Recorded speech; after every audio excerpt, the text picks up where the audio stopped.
dans un instant. Ici Radio-Canada. La facture, émission numéro 183. Ce soir, impossible de participer à la compétition. On a fait un dépôt de 800 $. Les costumes n'ont pas été livrés à temps. Et la Caisse a laissé passer une trentaine de faux chèques de sa compagnie. Depuis une bonne dizaine d'années, on ne vérifie pas les signatures des chèques. Ne laissez pas traîner votre chéquier.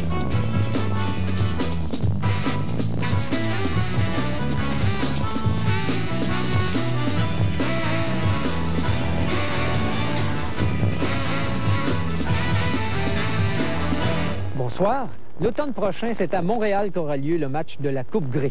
Les Alouettes et le football sont de plus en plus populaires et cette popularité retombe aussi sur les clubs de cheerleaders, les meneuses de claques. À l'heure actuelle, il y a 800 jeunes filles qui, chaque semaine, s'entraînent en vue des compétitions de l'an prochain qui vont culminer avec le championnat provincial. 8 jeunes filles de Ville de Laval s'étaient justement entraînées l'an passé en vue de cette compétition. Voici ce qui leur est arrivé. Je m'appelle Vanessa Varias. Je m'appelle Chloé Saint-Amand. Je m'appelle Marc-Claude Paquin. Je m'appelle Marc-Daniel Fortier. Je m'appelle Audrey Bivel. Je m'appelle Alexandra Blot. Je m'appelle Pascal Monongard. Ces cheerleaders portent fièrement les couleurs de leur équipe de football, les Cowboys de Laval. Pour réussir ces figures, les meneuses de claques doivent répéter plusieurs heures par semaine. Cette activité requiert beaucoup d'énergie, car en plus des répétitions, elles doivent s'impliquer dans des campagnes de financement. On a fait une collecte d'argent. On a été aux Zellers. On emballait les paquets, puis si les personnes voulaient, ils nous donnaient de l'argent. On a fait une levée de fonds sur Saint-Martin. On a fait des spectacles au Centre Laval. Voilà, on avait des autos, on a vendu des sons. Contrairement aux Pee-Wee, les plus âgés de l'équipe, c'est-à-dire les midgets, n'ont pas encore d'uniforme. L'argent récolté lors de la dernière collecte de fonds leur était en partie destiné. Qu'est-ce que vous deviez acheter avec cet argent? Les costumes. C'était pour payer les costumes. C'était pour ça qu'on avait besoin d'argent. Brigitte Maheu est présidente des cheerleaders, les Cowboys de Laval. C'est le 2 octobre que l'équipe a commandé les uniformes à Roger Michaud, un ancien agent d'artiste. On lui a montré cette photo, comme quoi c'était ce modèle-là qu'on voulait. Puis on lui a montré l'ancienne camisole pour le matériel. Ce qu'on voulait, c'était le polyester extensible. On a fait un dépôt de 800 $. Sur un montant total de combien? De 1200. 1200. Oui. Pour l'ensemble des costumes? Pour l'ensemble des costumes. Les 8. Les 8 costumes, oui. L'uniforme des midgets devait être livré au plus tard, une semaine avant le 26 novembre 2000. Le 26 novembre, c'était le championnat provincial de cheerleading. On est inscrit là pour faire une compétition avec d'autres cheerleaders. Est-ce qu'on peut imaginer l'équipe de cheerleaders sans leur costume, sans le nom des Cowboys? Non. Mais on peut encore moins les imaginer porter le nom d'une autre équipe. Nous, on avait demandé les Cowboys, c'est le nom de notre équipe. Puis l'impression qu'il y avait sur le chandail, c'était les Panthers. Cette erreur a pour effet de retarder la livraison des uniformes. La date de la compétition approche. Les Pee-Wee poursuivent leur entraînement, mais la participation des midgets est compromise. Ils disaient, oh, vous allez avoir votre costume prochaine pratique. On est supposé appeler la couturière. Ils sont venus prendre nos mesures. Ils sont venus prendre nos mesures. Puis vous allez l'avoir, puis jamais. Les midgets ont attendu en vain que les uniformes soient livrés. Le jour du championnat, elles sont restées assises dans les gradins. Moi, j'étais là, puis j'ai vu toutes les cheerleaders, tout le Québec, ils avaient leur uniforme. Puis moi, j'étais là, puis j'avais rien, là. Je me sens tellement insignifiante, là. L'uniforme, c'est qu'est-ce qui donne ton image. C'est ça qui donne ta fierté. Tu peux être bonne dans les chorégraphies, tu peux être la meilleure voltige, tu peux vraiment là, être superbe, mais si t'as pas le costume qui va t'identifier à ton équipe, là, dans le fond, t'es rien. 9 jours après la compétition, les cheerleaders reçoivent la moitié de l'uniforme. Nouvelle erreur, le fabricant n'a pas utilisé le bon tissu. Disons, l'allure que ça donne une fois sur les filles, c'était pas joli. Quelques jours plus tard, les chandails sont terminés, mais les cheerleaders n'en veulent plus. Le club envoie une mise en demeure au fabricant. Moi, j'aimerais être remboursée parce que c'est de l'argent qu'on devait mettre sur des costumes, qu'on n'a plus, et qu'on n'a pas de costume non plus pour continuer. C'est comme si on avait travaillé pour rien, dans le fond, puis on se libérait pour des journées qu'on aurait pu faire d'autres choses, puis dans le fond, ça n'a rien donné. Les uniformes ont été fabriqués dans ce logement de Laval. L'appartement est vide, car en décembre dernier, la Régie du logement a ordonné l'expulsion de Roger Michaud pour cause de loyer impayé. C'est à Labelle, dans les Laurentides, que nous l'avons retrouvé. Bonjour, M. Michaud. Oui. Bonjour, François Dallaire. Je suis journaliste à l'émission de la facture de Radio-Canada. Oui. M. Michaud reconnaît sa faute, mais rejette la responsabilité sur l'imprimeur. On a fait les costumes. On était une semaine en retard parce que l'imprimeur ne pouvait pas les imprimer. On l'avait bien spécifié que c'était des costumes de compétition puis qu'on avait besoin pour les spectacles qui s'en venaient. Les costumes, vous deviez les livrer avant la compétition, avant le championnat? La compétition, mais on a eu des problèmes d'imprimeur.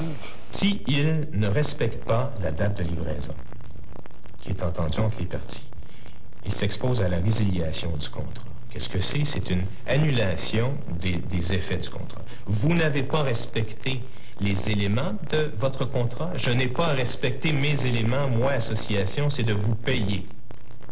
Je vous ai déjà payé 800 $. J'ai droit à un remboursement du 800 $. Ils ont pris les jeux. Je ne dois pas 800 $. Qu'est-ce que vous entendez faire? Je sais pas, moi. Je vais leur donner tout simplement leur chandail s'ils veulent. Mais ils nous doivent encore 400 $. Et même s'ils m'ordonnent le chandail, il n'est pas portable. Je dis, c'est pas le matériel que j'ai demandé. Est-ce que les éléments du contrat ont été respectés? 1. Est-ce qu'on a livré dans les bons tissus? 2. Est-ce qu'on a livré à temps? Et si les réponses à cela sont non, M. Michaud n'a pas droit aux sommes d'argent. J'espère qu'il va comprendre que, dans le fond, nous, ça nous touche, puis on aimerait ça, qu'il rembourse ou qu'il fasse quelque chose pour réparer ce qu'il a fait. Je me suis rendue à la Cour des petites créances. J'ai fait une requête pour qu'il nous rembourse notre montant. Dans sa requête, Mme Maheu demande en plus 500 $ pour dommages-intérêts. Un juge pourra octroyer certains dommages. Pas des dommages très élevés, mais un certain montant pour compenser le travail des jeunes filles qui ont pratiqué en vue de cette compétition, j'en suis sûr, et pour du fait qu'ils ont raté leur compétition. Je regarde la cassette de la compétition aujourd'hui, genre, moi, l'année prochaine, je vais être là, puis je vais gagner, puis ça va être le fun.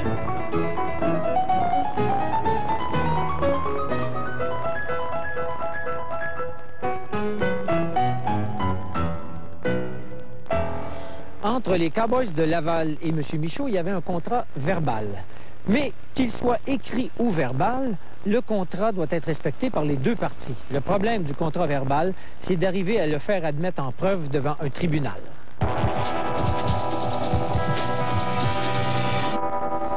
Même si la formule condo est la plus répandue, des milliers de personnes sont en copropriété indivise, c'est-à-dire que les copropriétaires sont conjointement responsables du paiement de l'hypothèque. S'il y en a un qui fait défaut de payer, l'autre doit payer à sa place. Voici une information que beaucoup de gens ignorent. Il existe des hypothèques distinctes, disponibles, même si vous êtes en copropriété indivise. En effet, la loi permet à chaque propriétaire d'avoir son hypothèque distincte qui n'engage que lui-même. Peu d'institutions financières offrent actuellement ce type d'hypothèque, mais selon notre enquête, aujourd'hui, c'est disponible surtout dans les caisses populaires et dans une quinzaine de succursales de la Banque nationale, surtout à Québec et à Montréal. Évidemment, certaines conditions s'appliquent, mais si vous êtes en copropriété indivise, l'hypothèque distincte est disponible et c'est avantageux. Pensez-y.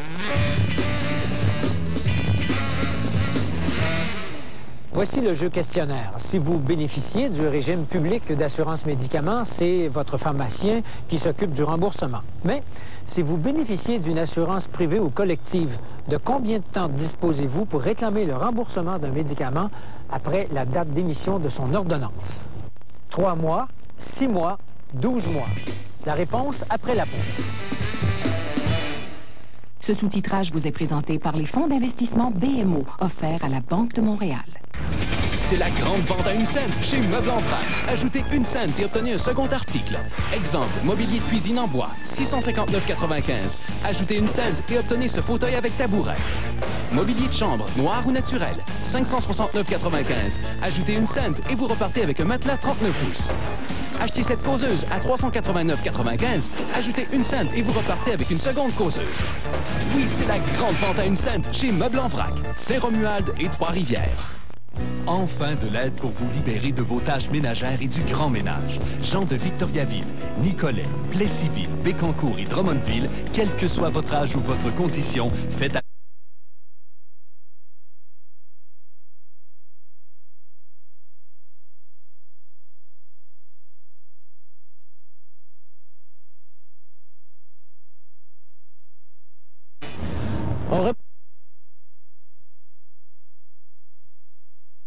Entrez dans l'air Clément Boisverdun, rue Whitehead, Trois-Rivières.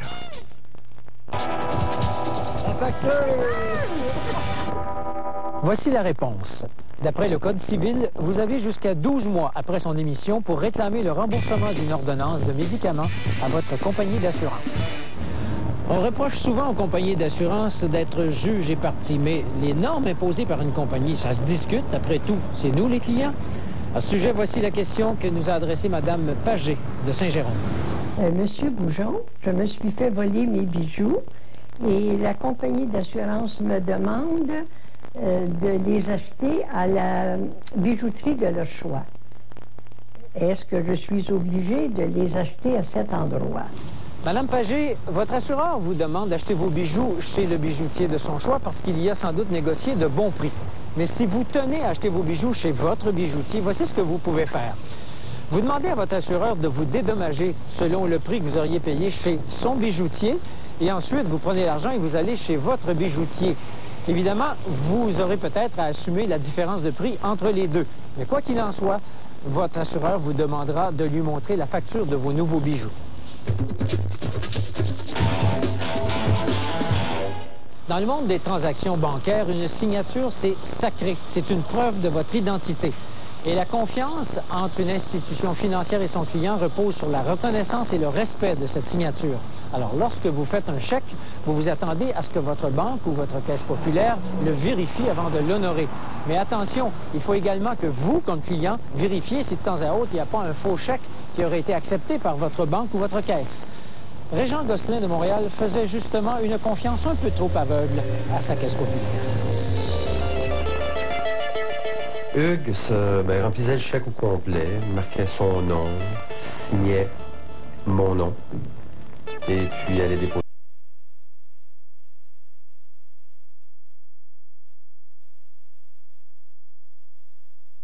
son compte au guichet automatique. Régent Gosselin est à la tête d'une petite entreprise de déménagement, Zip Zoom Transport. Il est rarement au bureau. Moi, j'étais sur les camions pour les déménagements. C'est moi qui effectuais avec les employés les déménagements.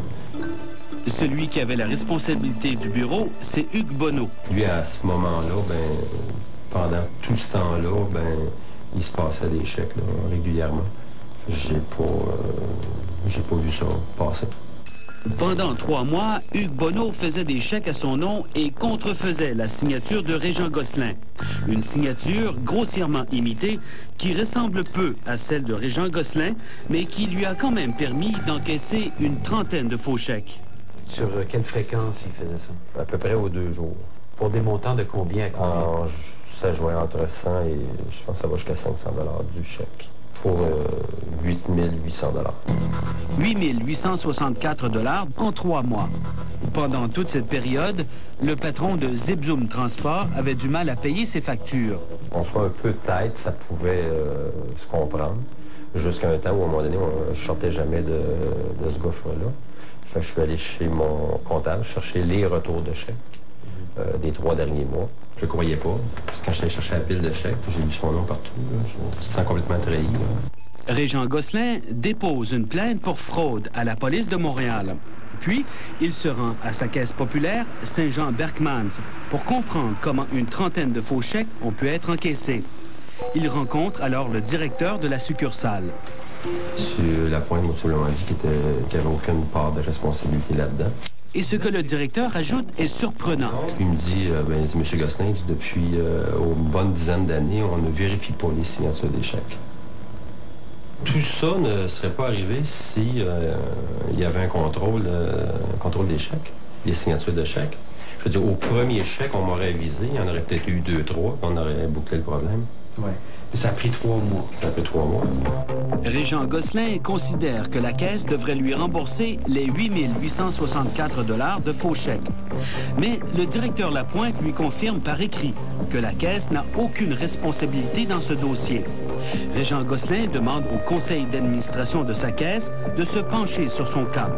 Le 22 décembre, il reçoit la réponse. Qu'est-ce qu'on vous répond? Tout simplement toujours la même chose, qu'ils ne sont pas responsables, point. Le directeur Serge Lapointe n'a pas voulu nous parler.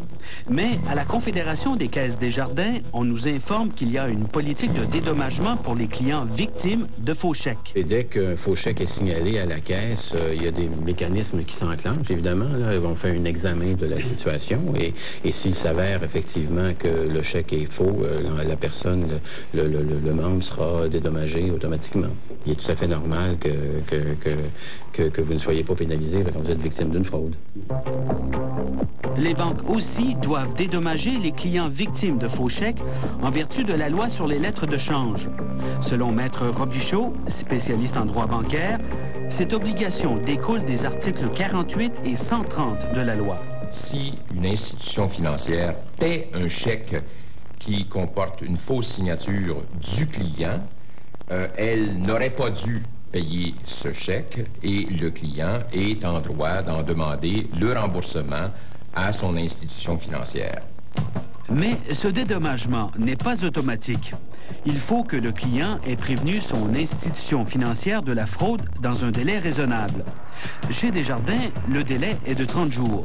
Dans le cas des entreprises, effectivement, lorsqu'elles sont membres de Desjardins d'une caisse, elles signent un document, elles s'engagent, autrement dit, à s'assurer que lorsqu'on leur transmet, souvent elles réclament leur chèque, donc on leur transmet leur chèque et leurs états de compte, elles ont un délai de 30 jours à l'intérieur duquel elles doivent nous signaler s'il y a une irrégularité ou pas, et si c'est le cas, évidemment, les choses se règlent. Lorsque Régent Gosselin signale la fraude le 19 octobre, 3 mois se sont écoulés depuis le premier faux chèque. Il ne peut donc réclamer la totalité du montant, soit 8 864 $. En tenant compte du délai de 30 jours, il peut tout de même réclamer 4 800 $. Pourtant, la Caisse refuse toujours de le rembourser, malgré les recommandations de la Confédération. On ne peut pas nécessairement obliger la Caisse à me rembourser, mais on peut leur suggérer. Et c'est ce qu'ils font. La Confédération suggère à la Caisse d'accepter leur responsabilité pour la partie de septembre et octobre. Et même là, le directeur refuse. La Caisse refuse de le rembourser parce qu'elle est convaincue que Régent Gosselin était au courant de la fraude bien avant le 19 octobre. La Caisse s'appuie sur cette lettre datée du 18 juillet dans laquelle Régent Gosselin réprimande Hugues Bonneau. Son employé consommait de la drogue et empruntait souvent de l'argent. Oui, je savais qu'il y avait des problèmes de drogue, mais je pensais pas que si grave. Ou j'aurais pas pensé que j'aurais pu être la victime de ça. Là. Régent Gosselin affirme qu'il ignorait tout de la fraude jusqu'au 19 octobre. D'ailleurs, 2 jours plus tard, le 21 octobre, Hugues Bonneau passe aux aveux. Mais ce document remis à l'enquêteur n'est jamais parvenu à la Caisse. Elle n'a en main que la lettre de réprimande du 18 juillet. Avec cette lettre, la Caisse a cru que Régent Gosselin était au courant que son employé était déjà malhonnête. Il n'y a aucune association à faire entre ça et ça. Ça, c'est un avertissement et ça, c'est un avis de fraude de sa part. Et puis, on confond les documents actuellement. Donc, il nous manquait une pièce maîtresse, somme toute, la fameuse lettre du mois d'octobre, semble-t-il, dans laquelle l'employé reconnaissait son action frauduleuse. Mais ça a permis, finalement, d'élucider toute la problématique, parce qu'il y a eu une confusion sur, justement, ces échanges de lettres-là, cette correspondance, est-ce que c'était en juillet ou autrement. Et finalement, ce qu'il nous fallait, nous, et ce que notre ombudsman recherchait avant tout, c'est-à-dire quel est le moment critique qu'il faut fixer, et c'était finalement à partir de la lettre d'octobre. La Caisse est donc obligée de reconnaître qu'elle doit rembourser Régent Gosselin. Pour un montant de? 4 800 quelques dollars, plus un dernier chèque qui vient d'être découvert, là, qui avait été un chèque visé fait par Hugues dans cette même période-là. Donc, on parle de 5 200 $. Allez-vous accepter l'offre? Pour cette période-là, oui, je vais accepter l'offre, puisque pour la balance, je vais regarder là, pour intenter des poursuites pour la balance envers M. Bonneau. Régent Gosselin est satisfait de l'entente. Mais ce qu'il a appris sur le système de contrôle des chèques l'inquiète. Vous perdez votre chéquier sur la rue, c'est ramassé par n'importe qui. On inscrit n'importe quoi, n'importe quel montant, et c'est garanti que ça passe. Chez Desjardins, on admet qu'il n'y a pas de vérification systématique des chèques. Ça serait pratiquement impossible de faire ça, d'avoir une personne assise à tous les jours à examiner un chèque. Quand je vous dis, il en passe 1 million par jour juste dans le mouvement Desjardins. Nous avons vérifié auprès de 6 banques. Seule la Banque Royale affirme vérifier les chèques. La Banque Laurentienne, quant à elle, refuse de nous dire si elle le fait ou pas. Et les 4 autres banques admettent ne pas faire de vérification. Il est évident qu'une banque a intérêt, dans certains cas, à payer lorsqu'une réclamation survient et qu'elle est bien fondée, plutôt qu'à encourir des frais d'opération additionnels, frais qui seraient éventuellement répercutés sur les coûts chargés aux consommateurs. Pour Régent Gosselin, la leçon est claire. Je suis constamment là, dans mes chiffres. Je vérifie mes chèques presque un à un. Vous savez exactement quel chèque a été fait? Surtout le montant de la signature. C'est très important.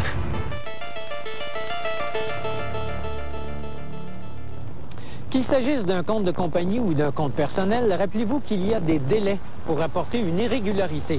Alors vérifiez auprès de votre institution financière et profitez-en pour demander quelle est la politique de dédommagement en cas de chèque frauduleux. Mais surtout, ne laissez jamais traîner votre chéquier. Vous pouvez joindre sans frais l'équipe de la facture en composant le 514-790-2636 dans la région de Montréal ou le 1-800-790-2636 ailleurs au Canada. Vous pouvez aussi nous écrire à l'adresse suivante. Nous sommes également accessibles par télécopieur et sur le réseau Internet. Madame Berthelot de Montréal s'est fait voler son téléphone cellulaire portable et le voleur a réussi à faire pour plus de 600 $ d'appels interurbains avant que Madame Berthelot ne s'aperçoive de la disparition de son appareil. Eh bien, dans un tel cas, la loi ne protège pas les consommateurs. Les compagnies de téléphone considèrent que vous êtes responsable de tous les appels qui sont faits à partir de votre appareil tant que vous ne les avez pas informés de la disparition de l'appareil. Donc, si ça se produit, immédiatement, vous informez votre compagnie de téléphone et, si possible, vous faites désactiver votre ligne.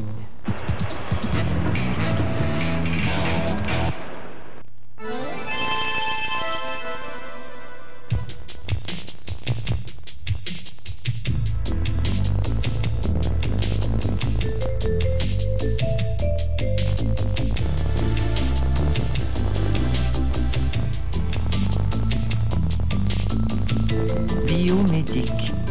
Une gamme de produits de qualité recommandés par des professionnels de la santé. En exclusivité chez Family Prix et Family Santé.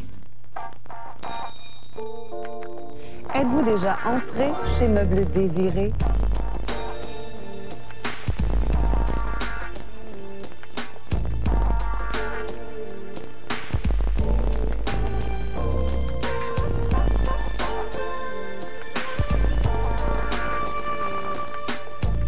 Ce que vous recherchez, ce que vous désirez. Meubles Désirés, l'art de se meubler en beauté.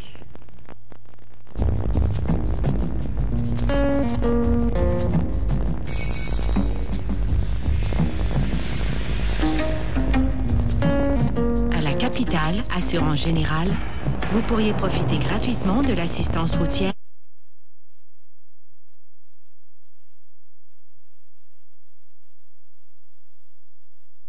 Quoi? Vous êtes sûrement curieux de savoir c'est quoi les tendances pour le printemps? J'en parle. Michel! Et le promoteur du projet, Jacques... Avec une belle pièce pour enfants et une belle surprise en littérature. Ouais, le grand chanteur Richard Séguin cette semaine, en direct de la salle Antonio Thompson. Soyez là, on fait vendredi! la semaine prochaine. Au sous-sol, l'eau s'infiltre au travers des fondations. Résultat, la moisissure envahit les murs et la base des colonnes de soutien est en train de pourrir. La Ville de Québec passe alors de subventionneur à médiateur entre les artistes qui s'inquiètent et le promoteur du projet, Jacques Saint-Pierre, du groupe Arago. Je vous rappelle nos numéros de téléphone de Montréal, 514-790-2636. Ailleurs au Canada, 1-800-790-2636. Et il y a aussi notre site Internet. Je vous remercie de votre accueil. Bonsoir, à la semaine prochaine. Et voici notre question piège. Avant l'arrivée des casinos, les courses de chevaux, c'était l'endroit où coulait l'argent du jeu, à flot. Mais aujourd'hui, pour remonter la pente, entre autres, à l'Hippodrome de Montréal, on demande d'augmenter le nombre de machines à sous, tout en continuant d'offrir des programmes de courses de chevaux. Entre autres, des courses sous harnais, c'est-à-dire une course où le cavalier est assis derrière le cheval sur une voiturette appelée sulky. Alors, un sulky de compétition comme celui-ci, combien ça coûte? 1000 piastres. 20 000 2000 5 000 500 5 000 7 550 25 000 700 5 000 500 piastres. À peu près 3 000 1000 piastres peut-être 5 000 3 000 Un sulky de compétition coûte en moyenne 1 800 $. On va aller me chercher un cheval à cette heure. Dans un instant, Bouscotte et à 21h, Enjeu.